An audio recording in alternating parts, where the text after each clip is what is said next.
What's going on, man? Let's get into it. Let's get into it. New York Jets defeat the Houston Texans at home 21 to 13. The Houston Texans fall to 6-3. And then the Jets come up a little bit, 3-6. Um, a lot of things went on in that game yesterday, man, or last night. And I'm sure there's a lot of controversy. There's a lot of tricky calls out there. Speaking of the Derek Stingley call that kind of gave the Jets a little bit more momentum and in return turned into a touchdown. That was like one of those bad things. But Texans, in all fairness, man, been getting kind of lucky all year, sort of say. But one thing that's been sticking out like a sore thumb, the injuries, man. It's injuries over there in the Texans building. I mean, they went into this game without a premier wide receiver, pass catcher. Everybody knows Stephon Diggs out for the season, ACL injury, unfortunately. Um, you know, Nico Collins, I think he's supposed to be back in for a few weeks, maybe next game. Hopefully they need it for the Texas sake. I mean, about to go up against a super high profile Detroit defense and offense, so gonna need everybody they can get.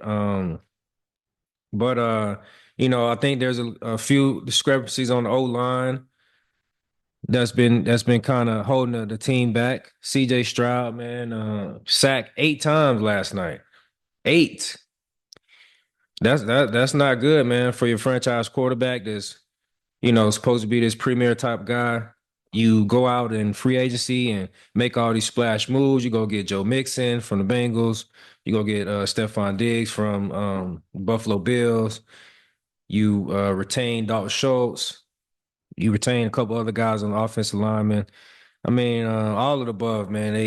You don't do all of this for your, premier young franchise quarterback, and then in return, you not be able to protect them. That's ass backwards a little bit. I don't really understand what's going on in the Texas building. I don't understand what's going on up front on the offensive line, but it's getting a little bit shaky in the football world. And what I mean by shaky, like we getting into November football, guys. So I mean, it's the who's at this point. Everybody already know, who gonna be in the dance pretty much this far down the road. So with that being said, I mean it's blood in the water. It's blood in the water. If I'm a opponent on the Texans schedule, and I part of my game plan is going to be seeing right what weaknesses do they have. Okay, they got all these splashy, hot, flashy type of guys. All this H Town shit going on. Hey man, we're trying to win a football game. Damn all that. Can they protect their quarterback? Can they protect a high profile guy? And the answer has been no. So if I'm a team coming in and I'm about to play the Texans, hey, I'm watching that tape. Primarily, I'm going to watch that game last night over and over and over, and see how my guys can, execute the same way New York Jets defense did. Moving on, but yeah, injuries, and I ain't even mentioned that was just a couple guys I mentioned on offense. I got sidetracked, but there's more injuries on the defensive side, but seems like that's not really affecting the team at all. I mean, it seems like the defense has been playing really well.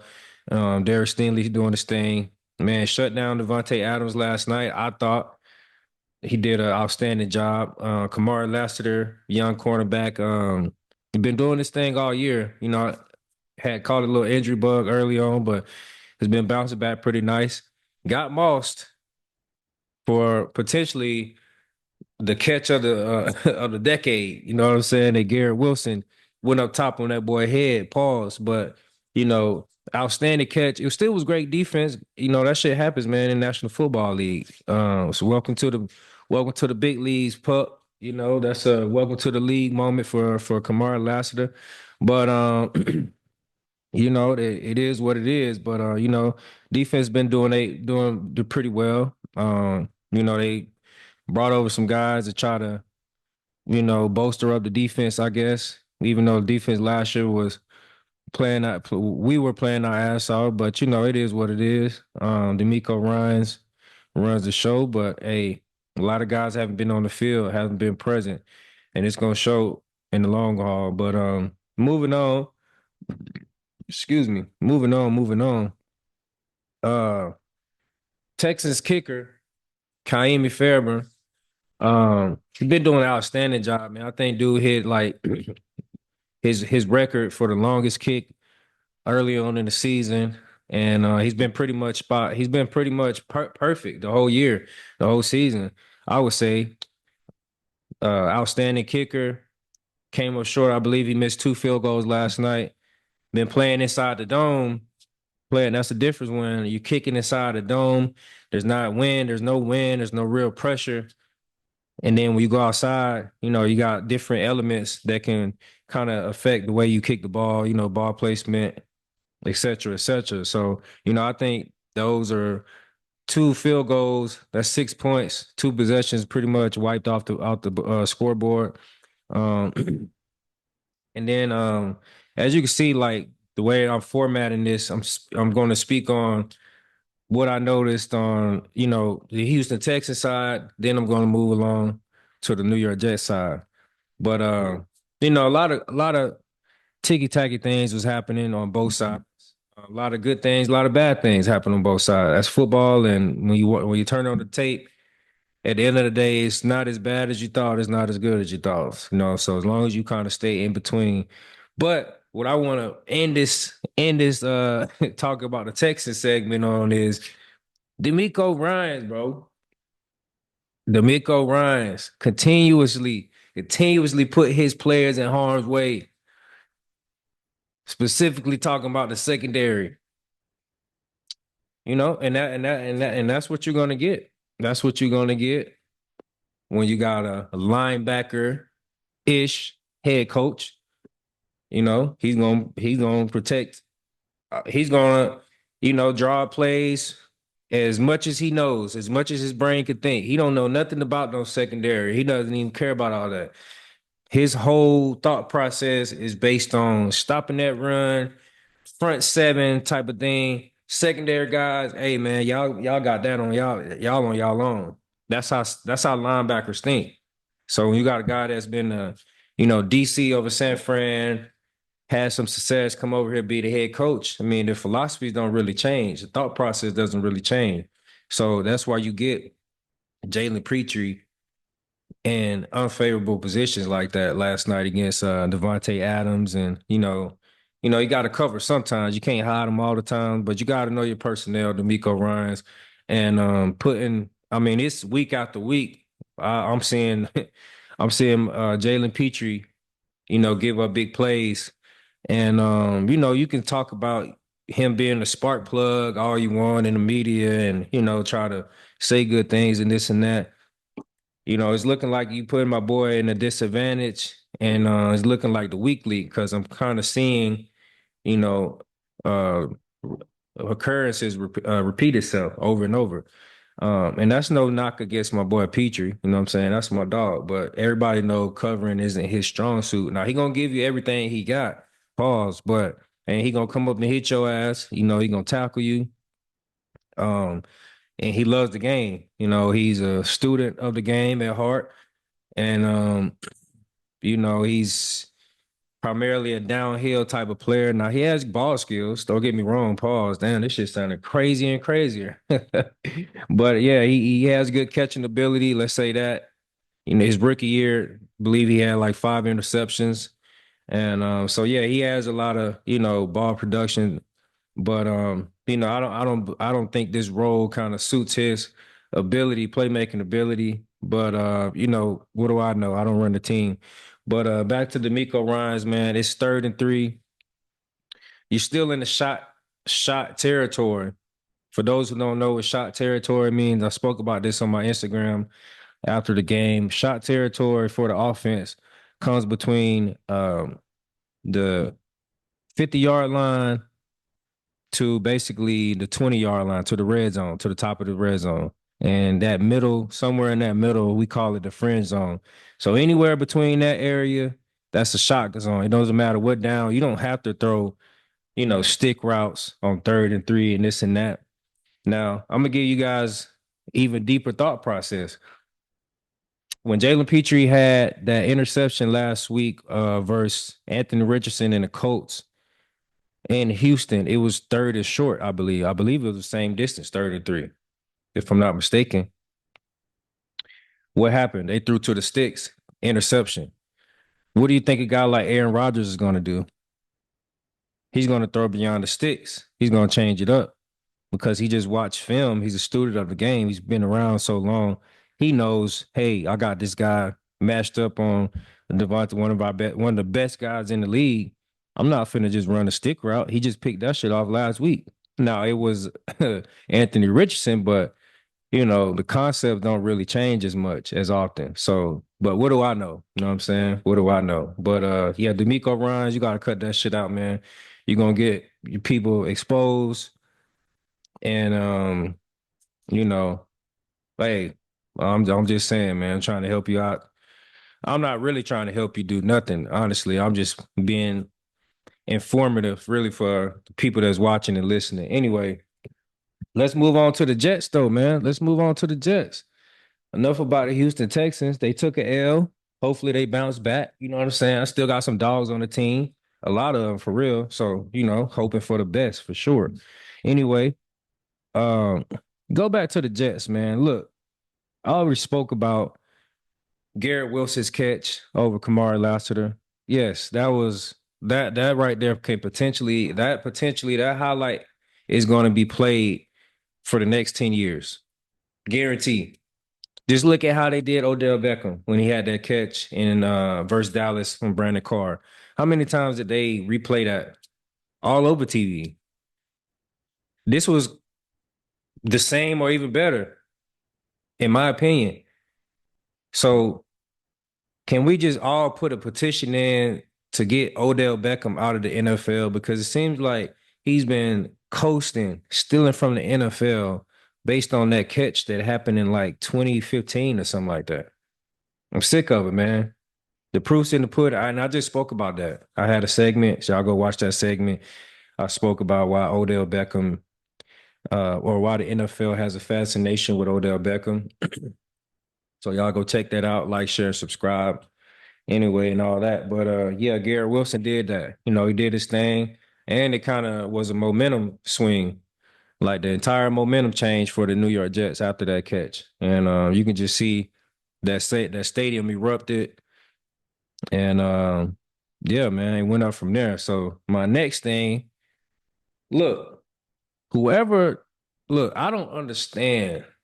I swear, and it hurts me. It really grinds. It grinds my brain particles. Like I don't understand this when guys drop the ball before they cross the the end zone. I don't understand that.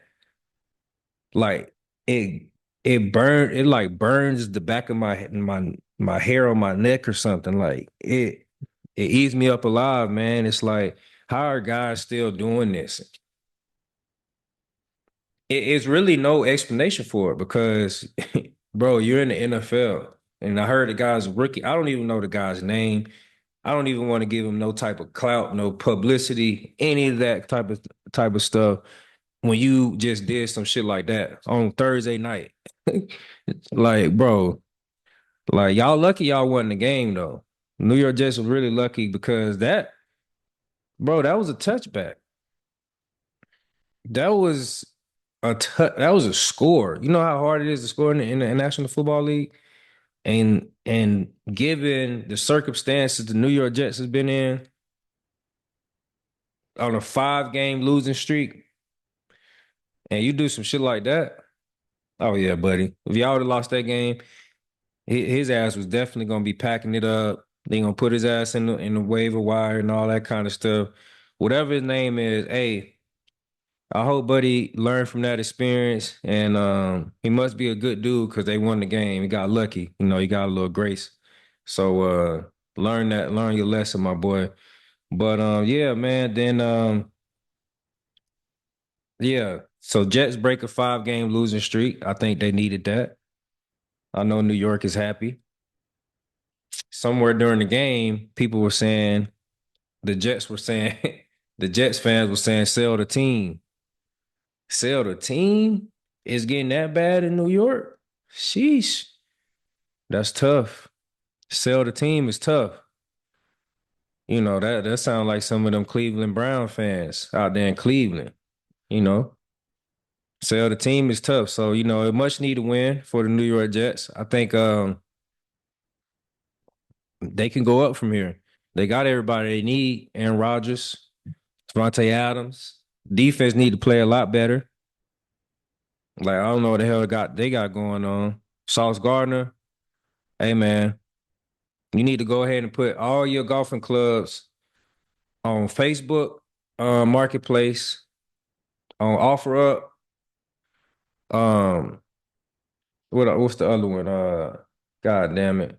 Craigslist. Yeah, there's three options you have right there to get rid of all your golf clubs. I'm pretty sure you a first round pick, top five pick. So I'm pretty sure you got some expensive golf clubs. So you'll get a little bit of return back for them. And plus you could just sign them and some. I'm sure it was one of your fans that come, compensate you and all that. But yeah, man, your career while you're young fella, is trying to be the best you can be on the football field, not on the goddamn golf course, not on the green with the lines in between, not the other green. If you dig what I'm saying. So yeah, man, Sauce Gardner, hey, got to get it together, my young fella. Then last but not least, I'm gonna end this, man. I'm gonna end this a little grapefruit water. Stay hydrated, folks. But not last but not least, folks, Demeco Ryans, man, you got to get it together, dog. You are supposed to be a leader of your team. Don't think we didn't see you show poor sportsmanship when Aaron Rodgers approached you after the game. Mm, that's the same shit I seen you do last year.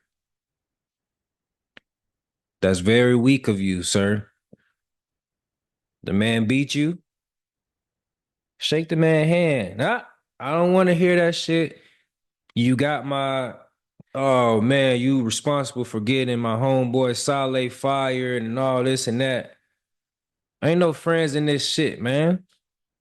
Everybody for themselves. You know how that shit go. So I don't want to hear that. Using your feelings and it showed. See, I'm gonna expose it. Everybody else can jump around and hop around like everything peaches and cream. But that was very weak of you, sir. Shake that man hand. He beat you fair and square. I know Saleh probably gave you a little bit of the game plan and hey, this is what they do. He still whooped that ass. Still belt the ass. That's why you was really mad. But yeah, man, Houston, Texas, man. They got a lot of, they I started off hot. The injuries is starting to creep in. CJ's getting a CJ fight for his life. You know, we gonna see, man. Y'all stay tuned. Y'all stay tuned. That's all I'm gonna say. But make sure y'all like, share, subscribe for the vibes. Leave a comment. Please, man. I ain't gonna keep doing these if y'all not gonna, tap in and participate. So peace, appreciate y'all, man. Peace and blessings. Corner Suite, we out.